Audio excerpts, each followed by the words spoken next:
ఎన్నికల సమయంలో వికలాంగులకు చేయూత పథకం కింద ఇస్తున్న పెన్షన్దారులకు ఇచ్చిన హామీ మేరకు పెన్షన్లు పెంచి ఇవ్వడమో లేక ముఖ్యమంత్రి పదవికి రాజీనామా చేయడమో రేవంత్ రెడ్డి తేల్చుకోవాలని ఎంఆర్పీఎస్ వ్యవస్థాపకులు మందకృష్ణ మాదిగ అన్నారు.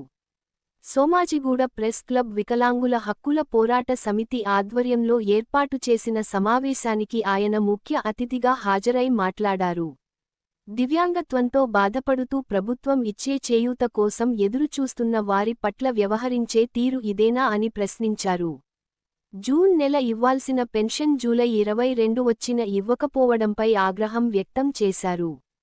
మీ ఎమ్మెల్యేలు మంత్రులు మీరు ఏ తేదీన వేతనాలు తీసుకుంటున్నారు, అదేవిధంగా వికలాంగులకు చేయూతదారులకు ఇవ్వాలి కదా అంటూ నిలదీశారు.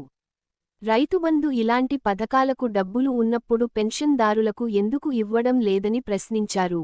ఇప్పటికే 20 నెలలు గడిచిపోయిందని అన్నారు. ఆగస్టు మొదటి వారంలోపు పెంచిన పెన్షన్లను లబ్ధిదారులకు ఇస్తున్నట్లు ప్రకటించాలని, లేనిపక్షంలో ఆగస్టు 13న ధర్నా ఉంటుందని హెచ్చరించారు. వికలాంగులకు 6,000 నరాల బలహీనత బాధపడుతున్న వారికి 15,000 చొప్పున మానవతా దృక్పథంతో పెన్షన్ అందించాలని డిమాండ్ చేశారు.